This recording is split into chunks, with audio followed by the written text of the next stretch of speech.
Halo, perkenalkan nama saya Zanuri Fernanda Kabusu dengan NPM 33210012. Di sini saya akan mempresentasikan hasil tugas saya, tugas sosiologi pendidikan tentang lembaga sosial. Pertanyaan pertama, jelaskan apa yang dimaksud dengan lembaga sosial. Yang dimaksud dengan lembaga sosial atau dikenal juga dengan lembaga kemasyarakatan adalah salah satu jenis lembaga yang mengatur rangkaian tata cara dan prosedur dalam melakukan hubungan antar manusia saat mereka menjalani kehidupan bermasyarakat dengan tujuan mendapatkan keteraturan hidup. Pertanyaan yang kedua, jelaskan karakteristik dari lembaga sosial.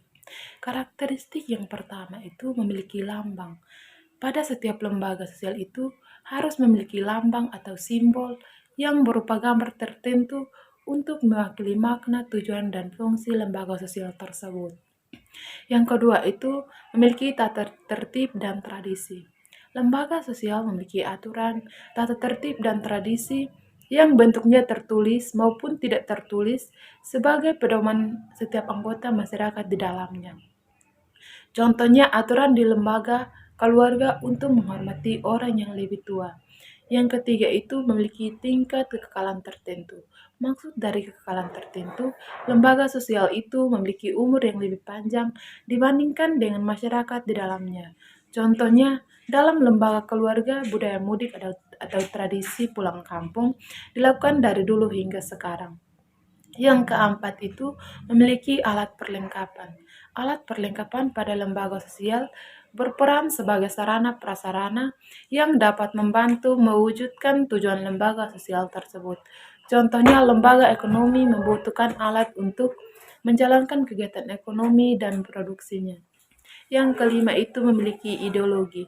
Ideologi merupakan dasar pemikiran dari suatu lembaga sosial yang didukung dan dimiliki oleh semua anggota lembaga. Yang keenam itu memiliki kekebalan. Maksud dari lembaga sosial memiliki kekebalan yaitu lembaga sosial terbentuk dalam waktu lama dan bertahan lama. Pertanyaan ketiga, jelaskan fungsi dari lembaga sosial. Fungsi yang pertama itu memberikan pedoman bagaimana harus bersikap atau bertingkah laku pada anggota-anggota masyarakat. Lembaga sosial berfungsi untuk memberikan pedoman, bersikap dan bertingkah laku dalam menghadapi masalah yang muncul atau berkembang di lingkungan masyarakat, termasuk menyangkut hubungan pemenuhan kebutuhan hidup. Lembaga sosial memberikan arahan kepada setiap anggotanya bagaimana seharusnya berbuat sehingga tidak menimbulkan penyimpangan yang meresahkan masyarakat. Fungsi yang kedua yaitu menjaga keutuhan masyarakat yang bersangkutan. Lembaga sosial bermaksud untuk menghimpun dan mempersatukan anggota-anggotanya agar tercipta integrasi dalam masyarakat. Apabila dalam suatu lembaga sosial sudah tidak ada lagi perilaku-perilaku warga masyarakat yang sesuai dengan nilai-nilai yang ada, maka dapat dikatakan telah terjadi disintegrasi.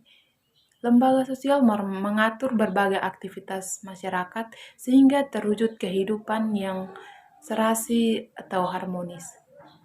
Fungsi yang ketiga yaitu memberikan pedoman kepada masyarakat untuk mengadakan sistem kontrol sosial. Lembaga sosial berfungsi memberikan pedoman untuk mengadakan pengendalian sosial atau kontrol sosial kepada masyarakat, yang artinya lembaga sosial sebagai sistem pengawasan masyarakat terhadap tingkah laku anggota masyarakatnya. Pertanyaan keempat, jelaskan tipe-tipe atau macam-macam lembaga sosial. Tipe-tipe atau macam-macam lembaga sosial dikategorikan berdasarkan 5 kriteria. Yang pertama itu, lembaga sosial berdasarkan nilainya. Lembaga sosial berdasarkan kriteria nilainya dapat dibedakan menjadi dua, yaitu lembaga sosial primer dan lembaga sosial sekunder. Yang pertama itu lembaga sosial primer atau basic social institutions. Lembaga sosial primer merupakan lembaga sosial yang bersifat mendasar dan pokok. Umumnya lembaga sosial primer ini untuk mengatur kehidupan bermasyarakat karena memiliki kaidah sosial yang tinggi untuk mengatur hubungan masyarakat. Yang kedua itu lembaga sosial sekunder atau subsidiary social institution. Tipe lembaga sosial sekunder berarti lembaga sosial ini bersifat sekunder. Nilai dari lembaga sosial ini dianggap tidak penting oleh sebagian masyarakat. Lembaga sosial sekunder perlu dijalankan secara kompak oleh seluruh lapisan masyarakat karena apabila tidak dijalankan dan tidak dipenuhi, maka lembaga sosial sekunder ini tidak akan memberikan pengaruh yang besar pada kehidupan masyarakat. Yang kedua itu lembaga sosial berdasarkan perkembangannya. Berdasarkan perkembangan lembaga sosial dapat dibedakan menjadi dua. Yang pertama yaitu Cohesive Social Institution. Cohesive Social Institution merupakan lembaga sosial yang tidak sengaja tumbuh serta berkembang dalam masyarakat. Lembaga sosial ini terbentuk berdasarkan pola perilaku masyarakat yang telah mengalami integrasi kuat dalam kehidupan pada anggota masyarakat. Pola perilaku tersebut lama-kelamaan dan tidak disadari akan berkembang serta menjadi sebuah adat istiadat. Adat istiadat tersebutlah yang kemudian menjadi tahapan selanjutnya untuk membentuk lembaga yang baik. Contohnya seperti lembaga pernikahan, lembaga agama, lembaga hak milik. Yang kedua itu enacted social institution. Lembaga sosial enacted social institution ini adalah lembaga yang dengan sengaja dibentuk untuk dapat mencapai suatu tujuan. Lembaga ini berawal dari Cohesive Social Institution yang dilengkapi dengan struktur maupun sistem sosial di dalamnya.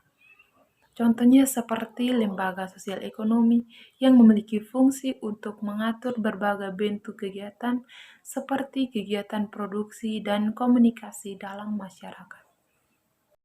Yang ketiga itu berdasarkan sudut penerimaan oleh masyarakat dibedakan menjadi dua. Yang pertama yaitu Profit atau Social Sanctioned Institution. Profit Social Sanctioned Institution merupakan lembaga sosial yang diterima atau diakui keberadaannya oleh masyarakat setempat. Contohnya adalah lembaga kesehatan, lembaga transportasi, dan lembaga perdagangan. Yang kedua itu Unsactioned Social Institution. Lembaga sosial Unsactioned Social Institution merupakan kebalikannya dari Profit. Lembaga sosial Unsactioned ini tidak diakui keberadaannya oleh masyarakat karena dianggap meresahkan anggota masyarakat. Contohnya seperti jaringan terorisme atau kelompok yang mengancam masyarakat. Yang keempat itu lembaga sosial berdasarkan penyebarannya. Dapat dibedakan menjadi dua, yaitu yang pertama General Social Institution. Merupakan lembaga sosial yang ada dalam hampir seluruh masyarakat sehingga sifatnya adalah universal atau menyeluruh. Lembaga ini dapat diterima oleh masyarakat luas dan memiliki nilai tinggi untuk dapat memenuhi kebutuhan seluruh elemen dalam masyarakat. Contohnya seperti lembaga agama. Yang kedua itu Related Social Institution. Lembaga sosial related ini terbentuk berdasarkan kepentingan kelompok, kelas, maupun golongan tertentu yang kemudian dapat membangun suatu ciri khas serta tidak dapat diterapkan pada golongan kelompok maupun kelas lain. Contohnya adalah lembaga sosial yang menjadi cerminan untuk kearifan lokal di suatu daerah dalam adat istiadat seperti organisasi pengaruh di Bali, pergairan di Bali.